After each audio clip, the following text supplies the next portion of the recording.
Estamos começando mais um programa Tira Dúvidas nessa sexta-feira abençoada, abençoadíssima, porque antecede uma festa maravilhosa que é a Páscoa, né, que fala do ato mais importante de Jesus. E é por isso que hoje, nessa sexta-feira, Tira Dúvidas, a gente vai fazer um especial de Páscoa. A gente já tem aqui algumas perguntas relacionadas a esse tema, mas a gente está aguardando a sua pergunta. Então eu quero te pedir para mandar para a gente a sua pergunta aqui através do nosso WhatsApp 99997-2005.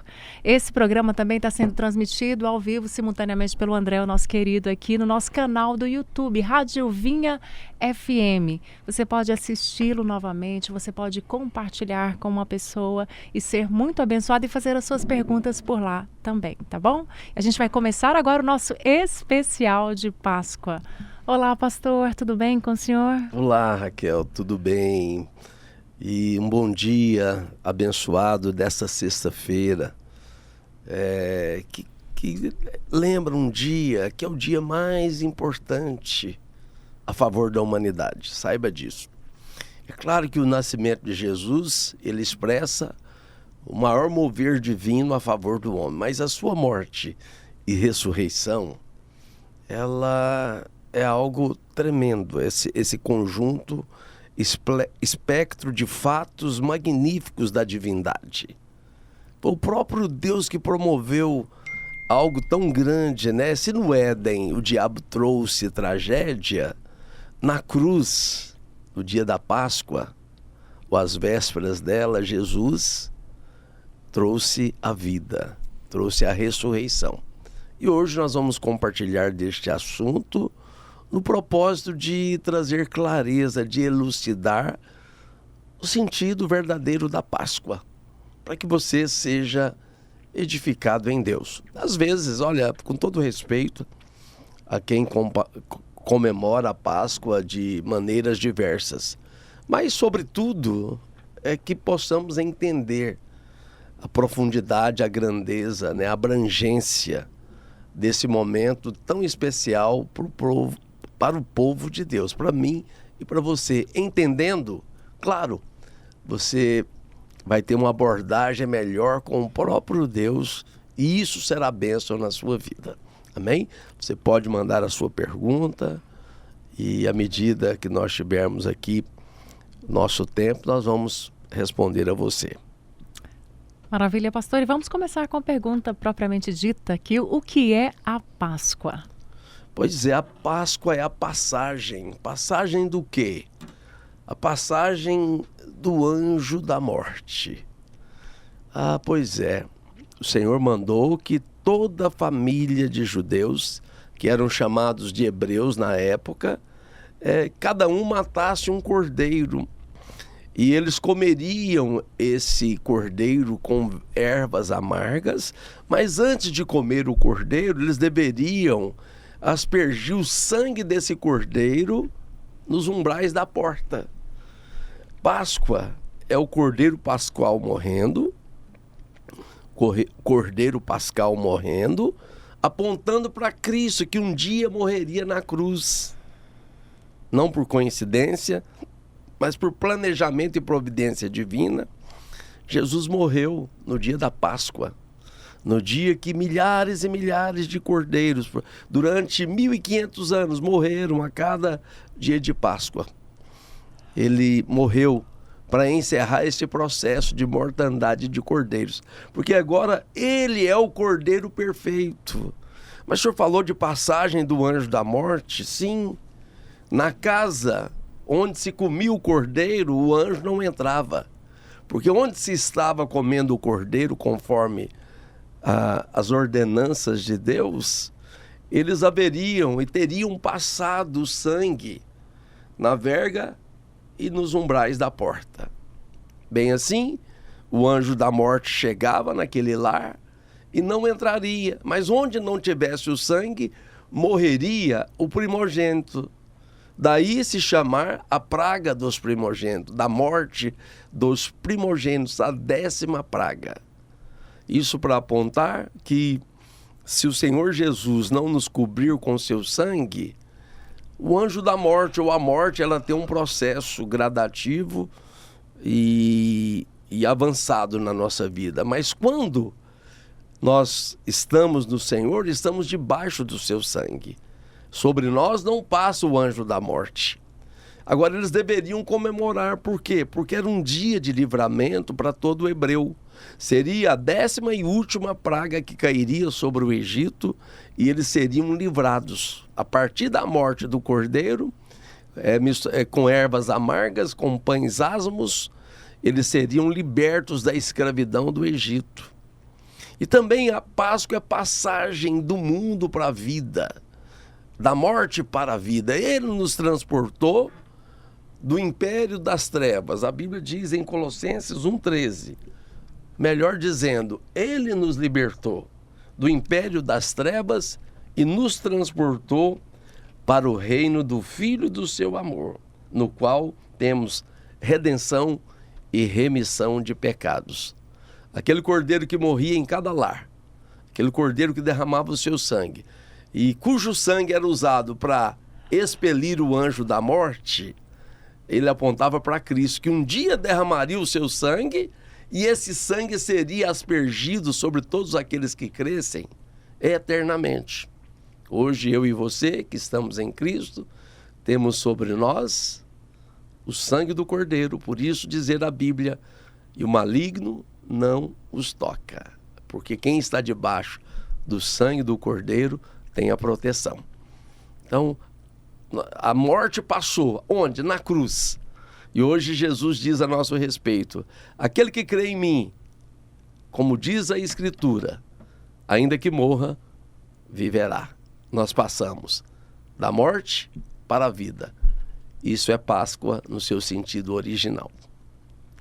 Maravilha, amém, pastor. Pastor, essa foi a primeira vez que começou o hábito de sacrificar animais, ou já tinha esse costume? Não. O primeiro cordeiro que morreu apontando para Cristo, ele morreu para dar a sua pele para cobrir a nudez de Adão e de Eva. Provavelmente eles presenciaram aquele ato, né, para dar a gravidade para o pecado que eles haviam cometido. E é a primeira vez que se menciona a morte de um cordeiro na Bíblia, foi quando Deus matou o cordeiro e da sua pele ele fez vestimentas para o casal. Aquele cordeiro derramou o seu sangue. Aquele cordeiro apontava para um cordeiro que viria, um cordeiro perfeito que viria. O cordeiro da Páscoa, ele é mais um cordeiro representativo que aponta para Cristo. Porque, havendo o pecado, a lei diz, sem derramamento de sangue, não há perdão de pecados, ok? Mas existe morte. Mas se o cordeiro derrama o seu sangue, você é redimido do pecado, não há mais culpa sobre você, você está coberto, a expiação acontece, onde a culpa é coberta e eliminada. Então, assim, a partir dali, nas dispensações, dispensação da inocência, da consciência, do governo humano, da promessa, da lei, da graça e a dispensação milenar. Em todas essas dispensações, a vontade de Deus é que houvesse derramamento de sangue para remissão de pecados. Por que que Abel agradou a Deus? Porque a ordem era... a primeira dispensação era da inocência. A segunda da consciência. Qual era a vontade de Deus na segunda dispensação? Adorar a Deus por derramamento de sangue. Oferecendo o sacrifício e o derramamento do sangue. Ninguém pode chegar diante de Deus sem o sangue do Cordeiro. Qual Cordeiro? Cristo. O Cordeiro perfeito que tira o pecado do mundo. Aí, Abel, ele chega agradando a Deus porque ele não veio confiado nas suas próprias obras.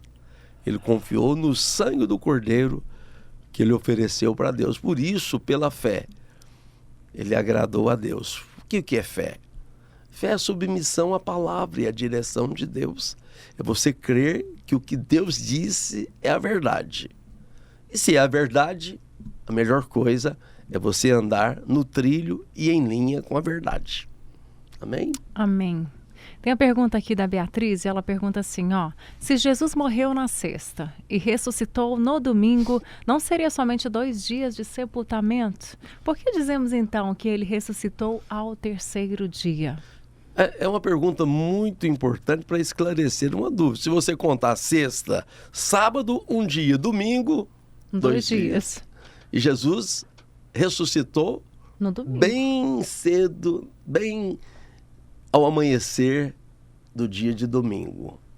Quase então, 1 dia e meio. Tem coisas que a gente precisa saber na Bíblia e coisas, isso se chama hermenêutica, como interpretar a Bíblia e esse fato em si. Pois é, em Israel havia um costume, e é praticado até nos dias atuais, se eu não estiver enganado. Mas naqueles dias era certo que isso acontecia. Hoje nós chamamos, quando tem uma quarta-feira, e aí nós chamamos, aí não vamos trabalhar. Como que chamamos? Não vai ter aula, não vai ter trabalho. Como que é o nome?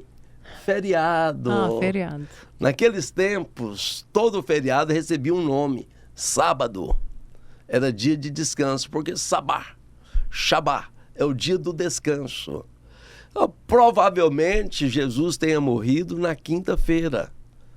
E na sexta-feira era um feriado das férias, porque era a Páscoa. Tá me compreendendo? Então era um feriado, era um sábado. Mas nos dias da semana, a composição dos 7 dias, de fato, era uma sexta. Mas que para os judeus era um sábado. Então ele morreu na quinta, aí as providências que eles queriam tomar para que Jesus morresse antes das 18 horas, porque entrou às 18 já estava no sábado, que era um dia especial de festa da Páscoa. E os judeus, então, o denominavam como sábado, todos os dias, onde era para se descansar, que nós chamamos de feriado, férias, era o sábado. Então, provavelmente Jesus morreu, de fato, numa quinta-feira. Mas hoje porque o que antecede o sábado é a sexta, por costume e tradição religiosa, sem embasamento teológico e bíblico, se comemora na sexta-feira da Paixão. Amém? Sim, agora está explicado. Ficou entendido, né? Olha só, o Carlos Magno, que nome chique aqui, ó, ele pergunta, pastor, por que a semana que antecede o domingo de Páscoa é chamada de Semana Santa? É tudo relacionado, né? É pertinente à Sexta-feira Santa. É a semana que antecede pela comemoração. São dias, as vésperas, né? Ou a véspera da sexta-feira, que é o dia mais importante da história da humanidade. O dia da morte de Jesus. Eu vi uma foto do Calvário. Eu já tive o privilégio de ir umas 6 vezes no Monte Calvário, as vezes que eu fui em Israel. E eu vi uma foto numa enciclopédia, eu achei muito interessante a frase que ele colocou embaixo da foto. Calvário, monte ou palco da maior vitória de todos os tempos. E de fato é. Sim. Aquele é um dia poderoso, é o dia que Deus entrou na morte para nos tirar da nossa morte. É o dia que Jesus se fez pobre para que pela sua riqueza nós fôssemos ricos. É o dia que ele foi ferido e pelas suas feridas nós somos sarados. É o dia que ele se tornou maldição para que definitivamente sejamos bênção. Então, agora, esse dia, ele abençoa os demais próximos dele. Então, acho muito legítimo haver essa denominação para a semana, que é a semana que... Essa semana é a Semana Santa, né? Uhum. É a semana que antecede a Sexta-feira Santa, como é chamada. Então, toda a semana foi santificada, né? Ela foi santificada. Mas para nós, a Bíblia diz assim, esse é o dia que Deus fez para que nele nos regozijemos e nos alegremos abundantemente. Todo dia é feito por Deus. Mas eu acho legítimo que hajam dias com essa característica especial, muito mais que tenham essa denominação de dias santos, de Semana Santa. Maravilha. Maravilha. E agora uma polêmica aqui, ó, algo importante para orientar os nossos ouvintes. É uma pergunta da Viviane aqui. Ela diz: por que o coelho é o animal que está associado à Páscoa? E ela complementa: como cristão, eu posso presentear alguém com um ovo de Páscoa? Pois é, o coelho não tem muito a ver, né? Mas o coelho, ele aponta para algo relacionado à vida, ao poder de dar vida. Ele é altamente reprodutor, tem um potencial de reprodução incrível. Então, eles, no século XIX, é uma tradição, talvez, não sei, talvez da Igreja Católica ou de outros, né, que deram essa conotação do poder da ressurreição, do renascimento para a vida. De alguma maneira tem alguma coisa relacionada a Jesus. Mas mais recentemente, tanto o ovo, que tinha essa conotação de vida, de renascimento, apontando para Jesus que morreu e ressuscitou, o coelho, e tanto o coelho como o ovo, agora adquiriu uma conotação totalmente comercial, conotação não apenas, mas comercial em si. E é importante, a gente estava conversando aqui antes de começar o programa, conversando sobre essa questão do coelho, do ovo, da Páscoa, do Papai Noel. Eles sempre estão querendo roubar o lugar do ponto focal, que é Cristo. A Raquel estava falando sobre isso é verdade. Tudo isso é para sequestrar o sentido original, porque o coelho, que relação que ele tem? Não tem nada mencionado na Bíblia que se refere ao coelho. É a tradição humana. É porque Jesus ficou indignado com os fariseus, porque eles adotaram muitas coisas que eram tradições humanas. Quando você usa, não é errada. Ah, pastor, mas a tradição humana é errada? Ela é muito errada quando ela rouba o lugar de Cristo, que é o ponto central de todas as coisas. Então, nesse aspecto, o coelho não tem. Foi interessante que um garoto que era abaixo da média, ele tinha alguns problemas de cognitivos e mentais, e a professora, na Semana Santa, no início da semana, na segunda-feira, ela passou um trabalho para a turma, que era trazer alguma coisa no último dia de aula, que seria na quinta-feira, que apontasse para alguma coisa de Jesus, sua morte, ressurreição, etc. E ela pegou e dispensou ele. O Fábio, ele não precisa participar. Por nome Fábio, esse garoto. Com 14 anos de idade, ele estava nessa turma. E aí ele, com dificuldade, ele tinha dificuldade na dicção e no raciocínio também. E aí ele insistiu com ela que, por favor, permitisse, que ele queria entrar naquele desafio, queria trazer o trabalho dele. E que ela desse a nota merecida para o trabalho dele. E na sexta-feira, ou melhor, na quinta-feira, os alunos apresentaram trabalhos interessantes. E ele trouxe um ovo, né? Um ovo de isopor, mas o ovo branco, sem nenhuma colocação. E aí a professora: mas Fábio, chegou a hora dele apresentar o trabalho, ele foi na frente e entregou o ovo. E ela perguntou: mas não tem nada. Ela abriu o ovo e não tinha nada dentro do ovo. Mas você não fez o trabalho. E ele falou, com a dificuldade que ele falava: pois é, professora, eu fiz o trabalho. Vou te explicar. Ela falou: mas o ovo está vazio. É isso mesmo.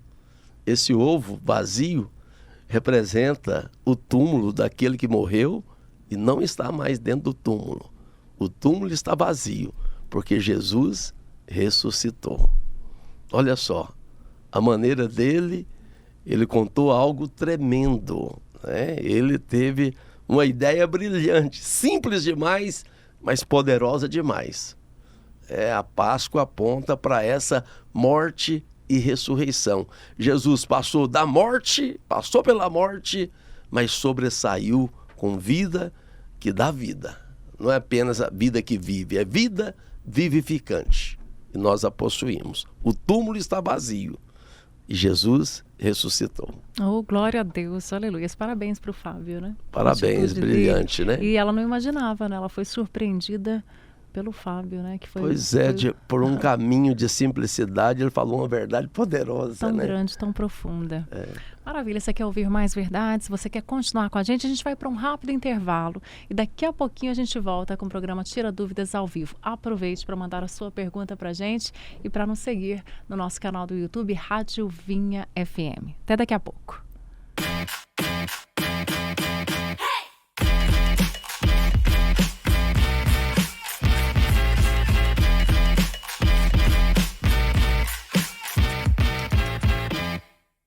De volta ao programa Tira Dúvidas, segundo bloco abençoado. E hoje está acontecendo um especial de Páscoa. Então fique com a gente, mande a sua pergunta para a gente aqui para o nosso WhatsApp 9999-72005. Tem também o nosso canal do YouTube, Rádio Vinha FM, tem esse conteúdo que é o programa Tira Dúvidas aqui com o pastor Luiz Rigonato. E tem muitos outros programas muito edificantes, tá bom? Fique com a gente. Pastor, tem uma pergunta muito boa aqui, é a pergunta do Miguel Araújo. E ele diz o seguinte: aquela declaração de Jesus ali na cruz, ele fala, está consumado. Essa declaração encerra a necessidade de celebrar a Páscoa para os cristãos? Biblicamente, sim. Olha, hoje é um dia muito solene, muito forte, né? Jesus, ele falou para fazermos em memória dele, comermos do pão, bebermos do cálice, para lembrarmos a sua morte. Porque a sua morte é que traz redenção. A sua morte é a consumação da obra divina. A redenção da humanidade da sua perdição eterna. A frase que você está perguntando, como que é o nome de? Miguel Araújo. Miguel Araújo. Está em João 19, versículo 30. Está consumado. Ele expirou, entregou seu espírito e declarou. Ele declarou, expirou e entregou seu espírito. E declarou, está consumado. Por que que não há mais necessidade de celebrar a Páscoa? Toda Páscoa genuinamente celebrada, ou seja, como originalmente foi determinado por Moisés em Êxodo capítulo 11, 12, um cordeiro deveria morrer. Um cordeiro pela família. Aquele cordeiro morria em lugar da família. Agora Jesus morreu em lugar de todos. Encerra-se então a mortandade dos cordeiros pascais. Não tem mais necessidade. Porque o sacrifício perfeito se realizou. O sangue desse cordeiro perfeito foi aspergido do Santo dos Santos. E tem valor pela fé para todos nós, para todos sempre. Então está consumada, a obra está feita. Qual obra? Da redenção. No judaísmo, que era uma religião determinada por Deus, por meio de Moisés, os animais morriam no lugar dos pecadores. Havia o dia da expiação, que é um outro dia que morria um cordeiro. Era um cordeiro de 1 ano, apontando para a inocência, e o cordeiro pascual era de 1 ano também, que representa a inocência. Um inocente pelos pecadores, o justo pelos injustos. Jesus cumpriu cabalmente isso. Mas não se celebra mais a Páscoa? Não.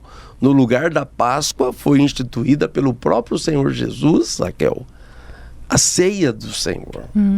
Eles celebraram com Jesus a última Páscoa e a primeira ceia. E a partir dali, nós estamos debaixo da determinação do Senhor para comer do pão, beber do cálice, todas as vezes que nos reunirmos em memória do Senhor. Paulo falou em 1 Coríntios 11, 26, porque todas as vezes que comerdes deste pão e beberdes deste cálice, anunciais, vocês vão proclamar a morte do Senhor, apontando para o passado, o efeito do presente, até que ele venha. A redenção completa se dará no dia que o Senhor vier, para nos redimir, e que os mortos ressuscitarem incorruptível com um corpo incorruptível. Então, dessa forma, não se celebra mais a Páscoa, mas se celebra a ceia. É uma outra experiência de vida. É porque todo cordeiro era uma simbologia que pelo sangue o anjo da morte não passaria mais sobre aquela casa. Desta forma, Jesus cumpriu isso com perfeição plena, né? Da sua plenitude temos nós recebido graça sobre graça. Pastor, os judeus que não creem que Jesus é o Messias, né, e ainda esperam o Messias, eles continuam sacrificando animais e comemorando a Páscoa? A Páscoa eles comemoram e celebram, mas eles não sacrificam animais porque no ano 70 depois de Cristo, o templo foi totalmente demolido por providência divina. Eles querem reerguer o templo, mas a reconstrução do templo vai ser um ato final de negação de Cristo, como você falou. Eles não creem nesse Cristo que veio, eles não creem, estão esperando esse Messias Redentor. Mas Zacarias 12 diz que eles verão o Cordeiro vindo e o reconhecerão e lamentarão, porque eles verão as marcas da cruz. E há algo que vai acontecer que vai levá-los a reconhecer Jesus, o Salvador. Por isso que o arrebatamento será um sinal para os judeus e redenção para a igreja. Porque a igreja crê. Porque Jesus falou para Tomé, né? Olha, você viu agora e creu que sou eu. Mas mais bem-aventurado serão aqueles que não viram, mas vão crer no meu nome. Amém. Somos nós, né? Somos nós. Aleluia. Hoje. Amém? Glória a Deus. Pastor, o Pedro, ele pergunta aqui, antes da Páscoa, ciente que seria crucificado, Jesus foi orar no Getsemane. Ele realmente suou gotas de sangue? Sim, olha só. O primeiro jardim se chamava Éden. Em contraponto a esse jardim está o segundo jardim, que é o Getsemane. O Éden significa lugar de delícias. Deus colocou o homem num lugar maravilhoso, mas o homem surgiu contra Deus, cometeu pecado. E a maldição da morte foi semeada nesse jardim, e ele é produtivo, e se alastrou por todas as gerações. Agora, no jardim do Getsemane, que quer dizer lugar de prensa, lugar onde a azeitona é moída, é prensada, e da azeitona se tira o azeite, o óleo. Ali, ou seja, a maldição do Éden foi essa: olha, do suor do seu rosto, da fadiga do seu trabalho, traduzindo aqui para uma versão clara, da fadiga do seu trabalho você vai comer. Por quê? Porque você pecou e por sua causa a terra se tornou maldita. O homem não se tornou maldito, a terra. E agora você vai colher do fruto dela pelo suor do seu rosto. Está falando de um labor afadigado, tá? Para você compreender, aflição, ansiedade.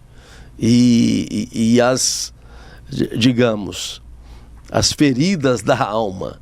Aflição, angústia, as pressões negativas, os fardos terríveis do peso da culpa e toda forma de coisas ruins foi semeado lá no Éden. Agora Jesus lá no Getsemane, ele estava orando a Deus e ele começou ali a partir da ceia que ele celebrou, a primeira ceia, que nós chamamos de última, mas na verdade foi a primeira, a última de Jesus em carne, mas a primeira para a humanidade.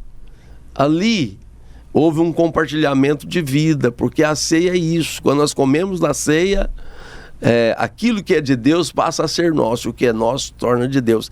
Na primeira ceia foi o primeiro momento em que a humanidade se divinizou e a divindade se humanizou. E ali ele começa a sentir o peso do pecado, que vai receber em si, já começou a receber a partir da ceia. E essa pressão da maldição do pecado veio sobre Jesus e ele começou a suar gotas de sangue, literalmente. Tem inclusive uma enfermidade, né? Que as pessoas podem suar gotas de sangue, você já ouviu falar?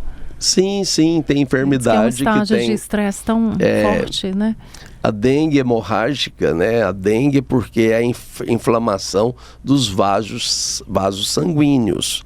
E dengue hemorrágica quer dizer o sangue fica à flor da pele. Acontece hemorragia muito grave, é algo mortal. Muitas pessoas morrem por isso. Jesus, naquele momento, suportando a consequência do pecado. Agora, ele sua sangue para quê? Na sua face. Aquela maldição do Éden, que do suor do rosto você vai comer, agora Jesus derrama o seu sangue e nos redime da aflição. Ele se torna maldito, pobre, ferido, doente, e nós nos tornamos abençoados, ricos, e ao invés de malditos, abençoados com toda sorte de bênção. Ao invés de enfermos, sarados pelas suas pisaduras. Então esse é o sentido. De fato, ele suou. Foi a primeira vez que Jesus verteu o seu sangue a nosso favor.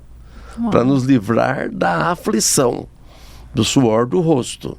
Por isso que a palavra de Deus promete em Provérbios, vou achar o texto, mas que diz assim: a bênção do Senhor enriquece, mas com ela não traz dores. Ou seja, o homem no mundo, para prosperar, ele tem muitos desgostos, muitos desafios. Mas a bênção do Senhor enriquece sem a fadiga do suor do rosto. É no descanso que o Senhor nos abençoa com toda a sorte de bênçãos. E quando Jesus suou gotas de sangue, ali naquele ato, ele estava suportando a maldição que foi proferida lá no Éden, e dessa sorte cancelando essa maldição, para que hoje você possa trabalhar no descanso, prosperar com alegria e ser muito próspero, porque ele se tornou pobre para que sejamos ricos, se tornou doente para que pelas suas pisaduras sejamos sarados. Ele suou sangue para que hoje você não precise suar o suor da aflição, mas trabalhar nos descansos das águas tranquilas e dos pastos verdejantes do pastor que traz provisão abundante. Aleluia, pastor. Tá, o senhor falou de viver no descanso do Senhor, né? Mas tem uma passagem que o próprio Cristo também ele fala, e está relacionada à pergunta aqui do Felipe Ramos. Diz aqui, que Jesus fala que nós temos que tomar a nossa cruz, negarmos a nós mesmos e segui-lo. E ele diz, o Senhor Jesus também nos ordena a viver uma vida de crucificação? A vida de crucificação é uma vida... Nós carregamos o morrer e o ressuscitar de Cristo todos os dias, né? Agora, mas há algo muito forte em Lucas 14, versículo 26, que diz assim: se alguém vem a mim, Jesus dizendo, e não aborrece ao seu pai e mãe, mulher e filhos, irmãos e irmãs, e ainda a sua própria vida, não pode ser meu discípulo. E qualquer que não tomar a sua cruz e vier após mim, não pode ser meu discípulo. No Getsêmani, Jesus falou: Senhor, se possível, passa de mim esse cálice, contudo que não se faça a minha vontade, mas a sua. Na verdade, o que Jesus está dizendo é o seguinte: se o cálice me traz glamour, eu não quero ele. Eu quero aquilo que é o trilho do caminho da sua vontade.